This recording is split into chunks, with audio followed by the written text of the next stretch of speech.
Hello, and welcome, ladies and gentlemen, to Beyond the Summer presentation of the Star Ladder I-League Chinese Best of 2 series between KYXY's Thunder Robot Gaming and FTD.B. We already got to see the C Squad going up against Tongfu earlier. Unfortunately, spoilers, they got 2-0'd by Tongfu, and yeah, they're not looking too good in their group. But FTD.B, looking forward to seeing what they bring to the table. They bring a lot more of an aggressive style, the way they run their support duos and stuff like that. They get really involved. So, should be at least some very good games, and we get to see what KYXY is up to. He's not captaining the team, but he is one of the key members of the roster here of TRG. So, without further ado, let's get into the draft. I'm myself and Blaze, and we're looking at a Shadow Fiend first pick here.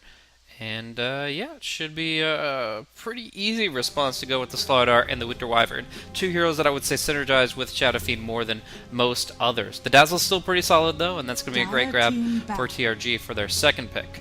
As far as heroes that were taken out of the pool, the Undying Night Stalker, the Doom, and the Tusk all make a lot of sense here, especially up against FTD.B.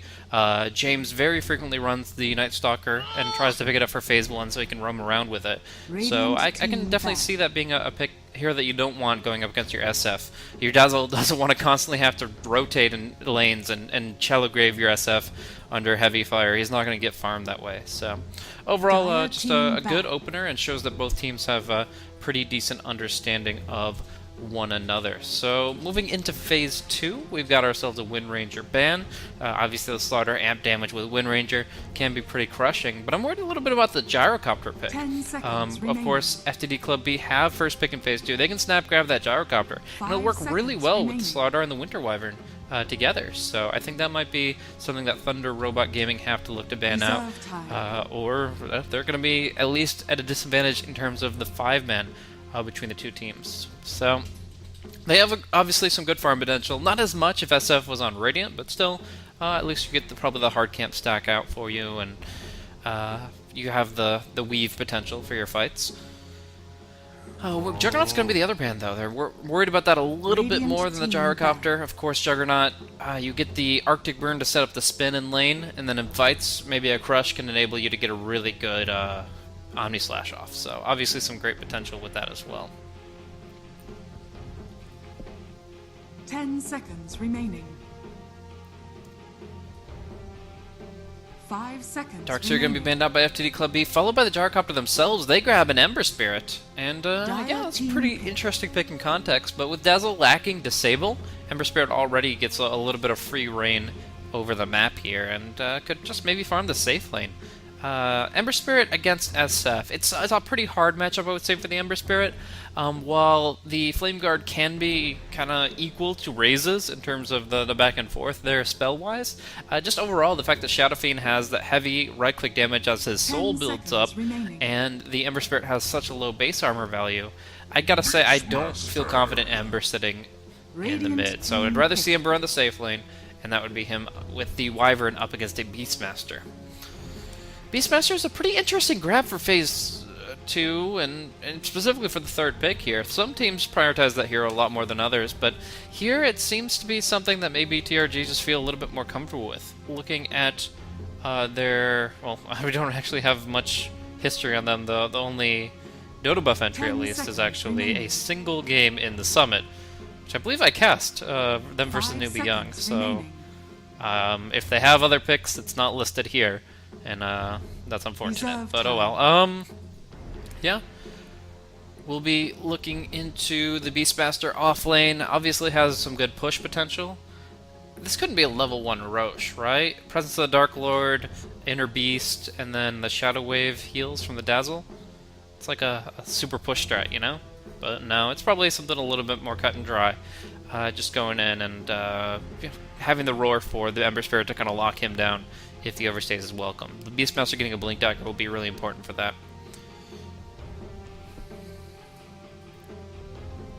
This kind of seems like a draft where you could start running Wisp, but I feel like there are some weaknesses to that too. While Beastmaster sets up the Wisp really well for relocates, Dazzle gets the double heal out of the tether, it still the Slaughter and the Winter Wyvern that you're worried about, right? Like, you're going to be, if you ever relocate offensively, you're going to be putting yourself in a position where the Wyvern might respond with a Winter's Curse, and the Slaughter, of course, with the Crush. So they go for a different tack. They just keep on going for this push. They are going full Deathball mode. Shadow Fiend's going to pick up a Mechanism. Beastmaster, Necronomicon. Dazzle and Jakiro will just look to sustain the creep waves while knocking down the towers quickly. And Jakiro also is really good against TA, so I actually like that.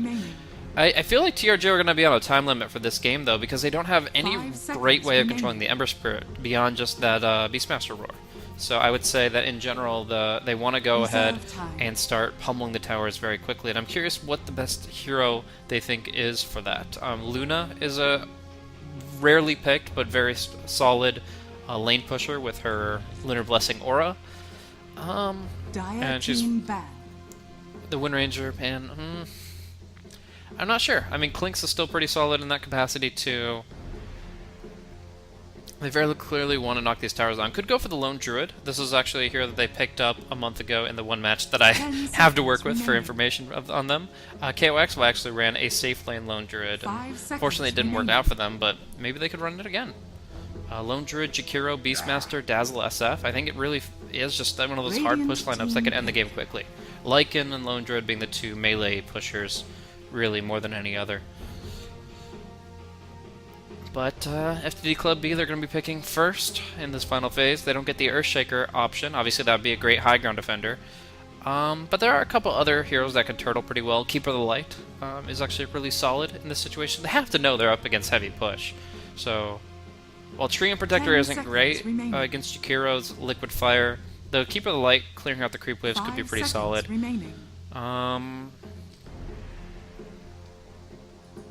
That's the only hero I really think would be excellent in this situation. The others are kind of so-so.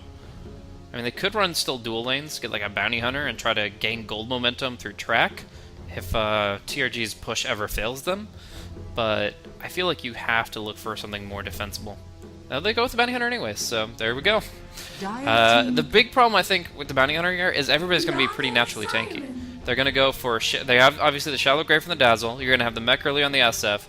Everybody should be pretty survivable right about the time that track comes online. So you're going to have to really work for those kills. But if you can find them, obviously you get a lot going for you. And like I said, James, this guy loves to gank lanes. He loves to be involved on the map early, so this is the hero for him. And Naga Siren is going to be the pickup for KYXY. Of course, we have plenty of history of this guy on the hero. We've seen him do some marvelous things with her. He's not really renowned for his Illusion Micro, but he's always been a solid Naga picker. So... just looking at it overall, his Naga Siren, 31 official games, 83.8% win rate. Almost 84% win rate. That's actually insane. Loses very infrequently with the hero, and obviously he's just going to be looking for that Radiance momentum. So while there is still a lot of tower push, and they're going to be getting tower advantage, I still think they're okay with bringing this mid to late game, now that they've got the Naga on their hands. But we'll see. For right now, let's go ahead and introduce the two teams here. Whoa, whoa, whoa. Camera. Work with me here. Hitagi, going to be running on the Winter Wyvern. We've got James on the Bounty Hunter for position. You've got this Ember Spirit here. Had his name memorized yesterday, but it's eluding me at the moment. We've got Templar Assassin running for the lower bounty rune. She's going to be taking the middle lane, and that will leave top lane to be picked up by the Slardar. I love this item build. I don't think you really go any other item build on a Slardar off lane these days. It just pretty much is the quintessential sustain that'll get you to Tranquil Boots nearly guaranteed. Oh, Dazzle all by himself here. Two heroes on the low ground, and they know it. They might just be able to kill him off. At least force him to skill Shallow Grave here. And that's going to be 5 seconds as he starts taking down. They dust to keep James off him, though, and that won't be the first blood. He'll just be sitting on a kind of a dead skill point for a little while. As we see the fight break out heavier, but the Arctic Burn's already gone, and he only hit the Dazzle as far as I know with it, so... now they don't really have the wherewithal to fight, and Naga's coming in. KOXY ready to rumble here. Finds here the TA. Doesn't want to go for Ensnare and probably wouldn't get much out of it, but they will force her off the bounty rune. And maybe even force... nah, they'll save the bounty top for TA. But they won't get a creep block here in mid, and that's a pretty big deal. While Nier and the Beastmaster are already getting to work on that, we're actually going to see that the creep wave is completely missed in terms of block until the last moment here for James. So Creep Liblium going to be favoring the Dire side. They get their Sentry down early against Bounty Hunter to make it more difficult for him to roam on mid. And just overall, I think MMC is pretty happy about how that played out. He's going to be sitting on 5 tangos here, and he already sees the Bounty Hunter is going to poke him back.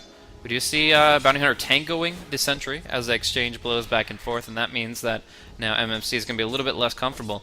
But he can do the exact same thing. That's why you bring 5 tangos to the lane, is so that you can not only regen HP with it, but he can eat the ward and take the lane back a little bit. So there it goes, easy peasy. And now he's going to be able to see when the Bounty Hunter roams in very easily. Actually, just looking at Dire Vision here, it's going to be right there that he sees it, and it might actually be a little bit too late. The Orb of Venom coming through, they can deliver a couple more shots, and this will be the death of MMC here under tower. Very unfortunate. Or it would be, but a Perfect World lag doesn't paint the full picture, so it does look like they weren't able to get that last hit in. Yeah. That's awkward. What? First blood. How bad am I lagging that that just happened? Like, I don't even know. Did we, like, watch his ghost walk around for a little bit? I'm really confused as to what Perfect World is trying to tell me here. Unfortunately, this is one of those times where the Great Firewall of China keeps me from seeing all the information, but we're going to see a little bit of a skirmish down bottom with Nier taking a lot of hits here, and James looking to just last hit that. Shallow Grave or not, it looks like Nier is going to be going down, has a TP scroll, going to try to hide in the trees, but yeah, Orb of Venom taking down, and that's going to be a kill. Now, Ember Spirit catching out the Dazzle with the chains, but doesn't have that killing blow. 17 HP left on the Dazzle. Now, guys, this is not your stream. Do not adjust your television set. Unfortunately, we do have just one of those weird times where Perfect World doesn't feel like playing along with the ISP, and that happens a lot with Western casters in general. It hasn't happened so far tonight, but, you know, first time for everything. Still gonna try to do the best I can with the play-by-play here. Yeah, so right now we've got an active tri-lane down bottom. This leaves a 1v1 matchup, the Slardar and the Beastmaster. Oh, nice Courier snipe from James here. Just grabbing it here in mid as the SF tries to start bottle crowing, or maybe it was on its way back. Hard to say. I mean, it would have to be, right? It doesn't have any items. So, made its delivery of the bottle, and then he grabs it right back the other way. Has a Sentry Ward now back on the lane, and another one available, but I wouldn't say he's too happy about the Courier getting sniped there. Good momentum for the Bounty Hunter. A lot of heroes will just generally keep the Courier under the tier 2 tower, or wait until at least 3 minutes before you actually bring your bottle out to you. Otherwise, it's very likely to be killed if the Bounty Hunter has been missing. So, KOXY having a jolly good time. Going to be at CS of 16 and 2, while MMC is sitting on 19 and 1, at least for the moment. Might get harassed out without the ability to bottle crow. We'll see. In the meantime, up top, it's actually pretty interesting here. 15 and 3 versus 13 and 0. Slaughter is edging out the Beastmaster slightly, but it's a pretty close matchup between the two. And actually, Slaughter's going to go for some sustain here to try to duke it out a little bit better.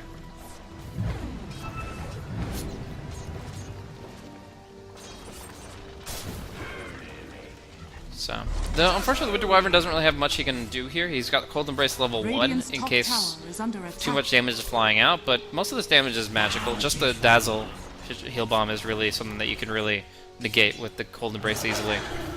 So, all in all, just a very defensive posture from the Wyvern. He's not going to be able to gank the mid lane, and he's going to leave that to the Bounty Hunter for the most part. Speaking of which, Bounty Hunter comes in, grabs that Sentry Ward, and clears out the mid lane, forcing MMC back to the fountain, because again he can't bottle crow. So he'll TP out with boots and a stick. It's not a terrible situation for him to be in, but not ideal. And TOXY already has Arcane Boots picked up, which is going to not only allow him to spam the heck out of Riptide, but sustain his allies who are going to start pushing harder and harder on this tower. And then, of course, later on, he's going to be able to disassemble those boots into the Octarine core when he picks up his BOTs. Templar Assassin DD Rune, looking to just really manhandle MMC. Now you're going to see the TA pull ahead dramatically at this point in time. Ember Spirit's just trying to get CS, but could be a pretty dangerous spot for him if he goes too far forward. You're seeing he's suffering quite a bit. 8 and 0 on this Ember Spirit. Not a grand time for him. At least there's no catch potential, even though he's not level 6. There is only 1 point in Snare. The level 1 Dual Breath is not going to be really enough to kill off this Ember Spirit. So while he's not farming, at least he's not feeding. You know, he's going to at least survive to get experience and maybe be a bit more confident at level 6. So going for this 2-1-1 build. He's got some catch of his own with that long-range Sleight of Fist reach, and of course the Searing Chains that go for 2 seconds. But all in all, I gotta say that he's not having a good time. Radiant are going to be just putting a ward out here. If it was any further south, it would be blocking the spawn, but I believe this should still be spawning here. And yep, no problem. He'll still get the stacks, but this is scouted out, and it's something that's the Radiant might look to contest. We're actually going to see a catch here on the Shadow Fiend. Nice haste grab by the Slardar, and with the Bounty Hunter's help, that's a kill on MMC. Dazzle's trying to come in and help with the Shallow Grave, but it's just too little too late. This also frees up space for the Ember Spirit, who's now 1v1 against the Naga Siren. Now, if we actually look at the matchup here, later on, as the Battle Furies come out for the Ember Spirit, he's going to be a little bit better off against Naga, because if you catch her right when she's casting Mirror Image, you can just kill off all the illusions at once. Up top here, Nier actually a little bit too far forward, gets caught out, and that physical damage just crushing him. Really good play from the Slardar, but a little exposed from the Jakiro, who's just too slow at 290 base MS. If the Jakiro has boots there, he's safe and sound under tower, but that's just not the case. And now we see KOXY actually getting caught out as well. So MMC going to come in and at least get a return kill on the Winter Wyvern, but that still makes it a 5-1 kill score in favor of FTD.B. Slideshow Dota, boys. Can't really do much about it, but we'll do our best. So, yeah, KOXY feels a lot better about just going up top and farming there. She's got naturally 8 base armor, so it's going to be okay for her to fight against the Slardar to a relative extent. She's still going to need like the Ring of Aquila out for more armor and maybe even get a little bit more HP regen before she rushes the Radiance. Dazzle limps back to base, but he's got his boots and his TP, which is more than Jakiro can say. It looks like Jakiro is actually forced to play the 5 position here, which is really awkward. When you have... No, they're actually... Why is this Jakiro so poor? I don't... He's got 450 gold on him. He's just... I don't know. Not really been able to do much to this point.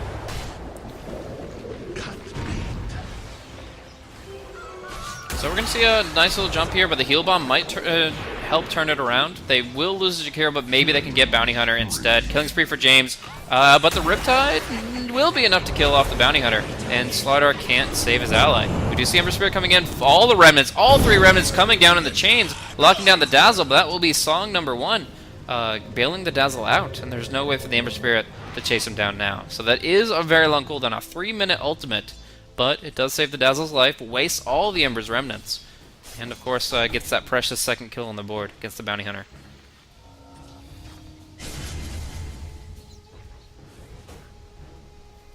This lag's pretty bad. I'm going to go ahead and just try to do a quick restart. Not going to take more than 30 seconds here, but, you know, I got to try at least once, guys. It's really, really difficult to cast with the Perfect World issues, so I'll try to do my best.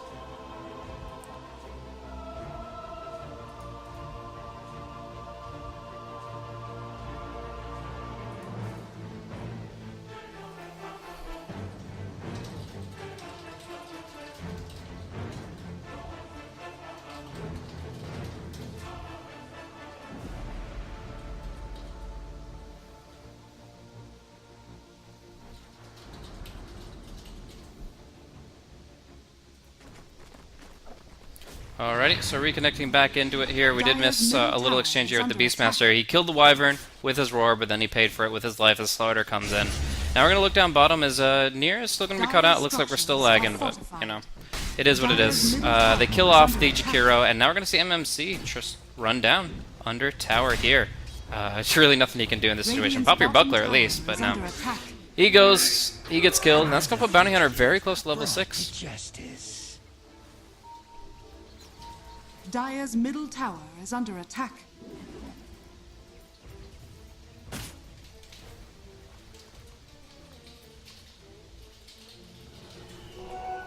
So right now we've got ourselves a Slardar who is starting to dominate the map. He's got himself a 300 gold Under attack. quota before he can pick up a Blink Dagger.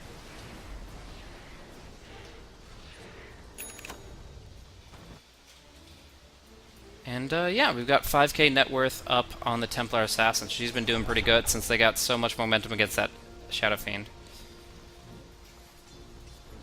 Dazzle here on the top lane, putting some damage into the Ember Spirit. He's not really in any danger, though. In fact, he might look to turn it around. Nice little Splinter Blast there, but a Heal Bomb on 3 creeps forces the Ember Spirit back again. He's got that bottle, wants to go for the chains, but the Slate is such a long cooldown here. Man, this Dazzle's playing with fire, but he's actually doing some work against his Ember Spirit, keeping him very much on his toes. And one rotation could spell the death of that Ember. He's going to have to go for the Remnant TP. Meantime, MSC looking for some stack farming, and this ward is still in play. So they might... Oh, sure, it can cancel! No. He makes his TP down bottom, where they're going to be looking to go on Slardar, one of the most farmed members of FTD.B, and he's going to be cleaned up thanks to that Primal Roar. So good catch out there, and following through on it. He still has his Blink Dagger, so it doesn't hurt him, but it certainly helps TRG as they bump up 420 gold on that Shadow Fiend. Under attack. KYXY in some trouble, but he does have the Song of the Siren available. Oh, no Searing Chains for you, Mr. Ember Spirit, and the 3-minute cooldown's just short enough for them to not only keep the Naga alive for the moment, but also push heavily on the bottom tier 1. The Searing Chains will not connect, and KYXY will make his way home, tracked or not. Tier 1 down bottom, eating a lot of Liquid Fire. Nier has put 2 points in the spell, but is now actually maxing Ice Path, interestingly enough. Oh, under tower? Nah, there's no way they can go. Just getting a very aggressive position, refreshing this ward in the same exact spot, and just keeping tabs on any jungle play. This is not only going to be shutting down the Shadow Fiend farm now, but the Naga's going to be pretty dependent on these camps as she approaches her Radiance. So, having the vision to make the jump, very, very important, and so far, so good. They've got really good intel into the dire jungle, but at the same time, we do see a couple of wards placed out here. The Dazzle is putting out some nice little defensive wards, one in the lane, and one in a very odd position, but might just give them the intel they need as somebody makes their move into the gap here. Naga Siren, no song. This seems like the time that they want to make the jump, but it's kind of difficult to do so. Running through that dire Observer ward, catching the Slardar right as he makes his move. That's really clutch. Yeah, T1 towers will still stand, but with a smoke play down bottom, it might change pretty quickly. We're going to see the Hawk smoked up as well, the Bald Eagle moving in, but now the Beastmaster has revealed himself under the Observer ward, and Hitagi just flies away. Desolator picked up from the Templar Assassin. That's a very fast Desolator. This TA treads Aquila Bottle Dezo. That is an amazing amount of farm very early on. Achieving him a 485 before she has any real farming item. Hitagi is going to be caught out here, though, and like I said, the Cold Embrace can only do so much. So, just multiple raises going up against the Winter Wyvern and taking him down quick. The last hit on the Tier 1 tower bottom will come before top, so we'll see the SF look to grab it, and I think they'll glyph and TP top. The Ember Spirit's solo there, so they definitely could find an opportunity to deny this Tier 1. Looks like they'll keep their focus bottom, and they're going to start deathballing now. This is the part of the draft that is really strong with their lineup. If they keep all 5 together here and they've got everything they need, they can just start pushing heavily, even on the Tier 2s. Where a normal draft would have to just go back and spread the map, this draft with the Liquid Fire and all can just keep going and going and going. So we've got the Weave online. They've only got one set of Arcane Boots, right? Actually, none. That's going to be some real mana issues as time goes by, and they're all getting tracked up. They'll dust here onto James. And KOXY will lock him down for the kill. The last hit's going to be going to the Shadow Fiend, it looks like. So yeah, I'm sorry, they do have Arcanes on the Naga, forgot about that, but yeah, mana's still going to be hurting unless they're using it extremely efficiently. Splinter Blast also doing some good work in terms of long-range creep clear here, but the Hawk will give them vision of the Slardar, and maybe they can dodge out the Blink Crush. MMC caught in a bad spot. He has a mechanism, though, and they've got the Roar behind him. They want to try to bait this, but it's actually going to go on the Dazzle here. You're going to have to mech up the 2 of them, but no song. Will be the spell committed. They'll weave themselves, and they'll go in. Ice Path and the Macro Pyre following through with the Requiem. They try to cast everything at once, And they do get some good damage out, but no kills just yet. Itagi's still kicking, and Dazzle's actually dropping very low, trying to keep this grave for a core hero, as the Melt Strike does a lot of damage to the Beastmaster. But it's going to be Dazzle that goes down without a grave, and now TA goes hard on Denier. Going to be dropping him down for sure, and then MMC is going to be their next target. Sauter actually goes to the backline. They want more. They kill off the SF quick, and now they get the Beastmaster too. Only KYXY able to run away, and he's not home free just yet. Goes for the TP. There's the crush, and KYXY now caught out as well. Buys the Radiance recipe, which will help in terms of losing no gold for that death. But on top of that, they killed the boar. They killed the courier. And now they look for Roshan. Desolator, Meld Strike, and Amp Damage. This lineup is perfect for Roshan. And now there's absolutely no way for TRG to contest it. With the song, with all those spells and combos that we just got to see, there's a ton of potential to contest the pit. But since they just popped every one of them, this is a very clear free Aegis for FTD.B. And it might be a huge upset for Thunder Robot Gaming. Aegis up for the Templar Assassin. Going to get very aggressive with a Blink Dagger now. It's a perfect combination of items now. With the Blink to go aggressive, you can dive in deep with that second life. And of course, you can also Blink out of the Aegis respawn if you need to disengage. So I like the draft from TRG. It feels like it has a lot of potential, but just so far, FTD have rendered themselves pretty immune to it. I mean, maybe it's just the fact that the TA and Slaughter have had such a good game. They're still topping over the SF in terms of net worth. But the idea of the draft is you open with Song on multiple heroes that are clumped up, you hit them with a big Requiem, Ice Path, and Macropyre all at once, and then you win the fight from there with the Weave armor, either negative armor on your opponents, or in this case they seem to prioritize positive armor on themselves, since TA and Slaughter break it down so easily. But end of the day, that was, I mean, one of their better possible fights, and they still got just absolutely destroyed after the initiation just didn't do enough. But they'll keep doing their thing. Optimistically, 3,300 gold away from Radiance for KYXY.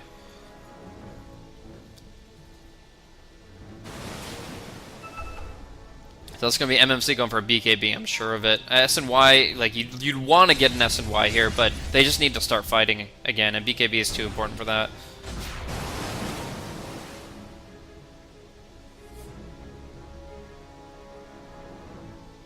Yeah, mech BKB and just kind of stand and fight in multiple situations is going to be too important. They need to start building their own tower momentum and really going into their own. There is still a lot of physical damage, though, and of course the Winter's Curse that will go through the BKB, so it's not going to be the best pickup, but I still think it's a necessary one, just to fight here and now, before the game gets out of hand. If they can win just one fight, Naga's halfway to Radiance. But if they don't, then it's really, really difficult. Dire's bottom tower has fallen. So TA is going to look to split push bottom. That's going to be a very quick tier 2 tower going down. And yeah, the Liquid Fire does some good work, but it just doesn't compare to just some hard right clickers bringing that tower down. And TA is just so good at this. So they'll try to trade it out, but the Glyph is free here on top lane. And yeah, they're going to take the tier 2 for sure. So at least they get something during this Aegis period. It's not like 5 minutes of dead air for TRG, where they don't have anything positive to accomplish. But it's just an uneven trade, and it's going to be the TA getting a very efficient progression towards their next item, which, I mean, could be BKB of her own. I think that would actually be really strong against what we're seeing with the whole Requiem Jakiro stuff that I was just saying. Blink Dagger on Bounty Hunter too. Oh, this makes him so elusive. He's able to maneuver so well in the fights, find those tracks, and blink back immediately with no risk to himself. Also, really good for interrupting TPs. Shuriken Toss is not a long-range spell, but you get in right on top of him, and it's no problem. Another reason this item pickup is just so good right now is the simple fact that he has it and the Mechanism Arcanes. You usually have to choose between Mech or Blink, but Bounty Hunter gets it all. Though now it's in a bit of an awkward spot, and they're just going to go ahead and dust him and probably kill him off. They'll commit the Roar for it just to make sure, but that is going to be James down without a track expended. Oh, but he's going to get the mech out. Still doesn't change much. And SF actually takes the last hit there. Dire's middle tower is under attack.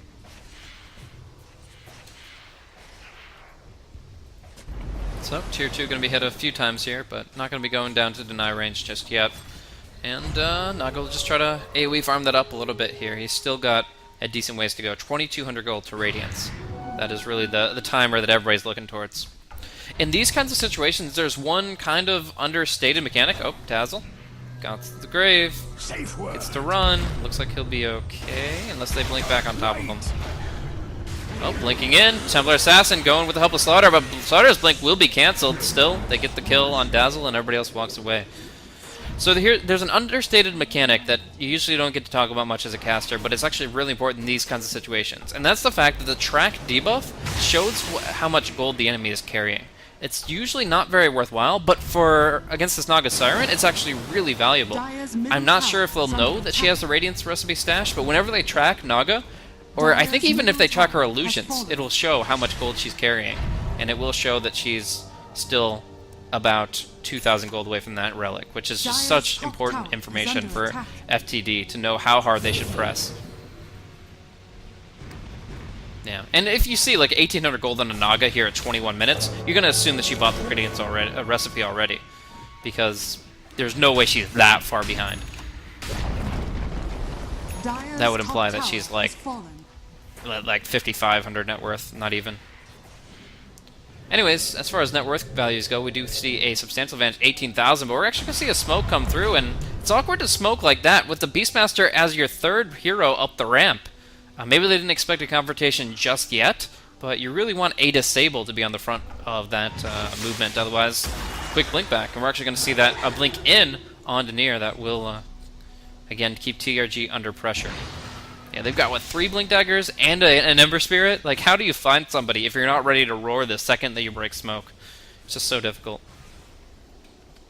So yeah, for example here, that you could see carrying 390 gold. They know MMC just bought an item, the BKB, and he clearly won't have buyback as they push in mid. Now we're going to see a nice little chain combo. Dazzle will have to grave himself and try to TP out. No bash attempt, but the crush is off cooldown. So look at that kill, as well as the Beastmaster here, as they just slice and dice right through. They know these heroes don't have buyback, and they're just going to walk right up to the tier 3, it looks like. Now, it is, of course, worth mentioning the Aegis expired a little bit back for the TA, but she replaces that with an item that might be even better for fighting in this BKB. They go in on KOXY. This would be a huge kill if they could find it, but they're one hit away, and KOXY goes for the song. TP, I would assume. No, he's just standing there and trying to set up near for the kills, but that's not happening. This is not enough damage. They're too far behind, and they are probably about to call out the GG.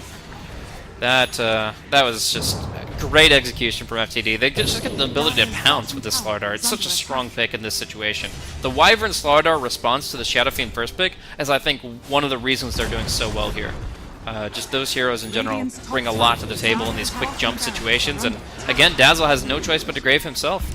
He's going to go down shortly thereafter in spite of it, and that is going to be the last chance for Shadow Fiend to fight. But with one Winter's Curse, BKB or not, this guy bashed down and finished off. The GG comes out. So with a net worth lead of 26,000, an experience lead of 23,000, and a kill score of 22-7, we've got a Game 1 win for FTD.B.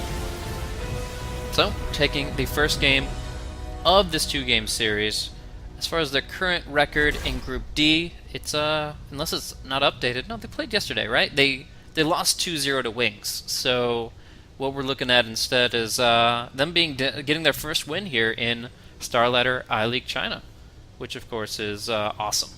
Just seeing a kind of a new fledgling team finding an opportunity to show what they've got, and man, they really just put on a clinic here. They obviously showed that they can coordinate their offensive really, really well, and it might make that Slardar a higher Phase 1 priority pick than what we saw previously.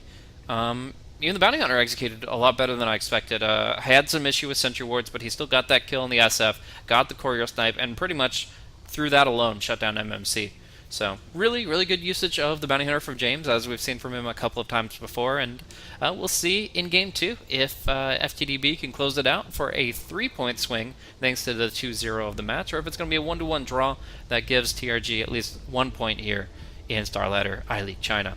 Thanks once again for tuning in. Again, sorry about the Perfect World lag. I'm going to go ahead and restart some stuff to try to make sure that I've done everything I can to prevent that, but the show must go on. Thanks once again for tuning in. I myself am Blaze. You can follow me on Twitter at BlazeCasting. Almost at 3K followers there. Pretty excited about it. Hype. But yeah, we'll see you guys in just a little bit for Game 2 of our second match for today.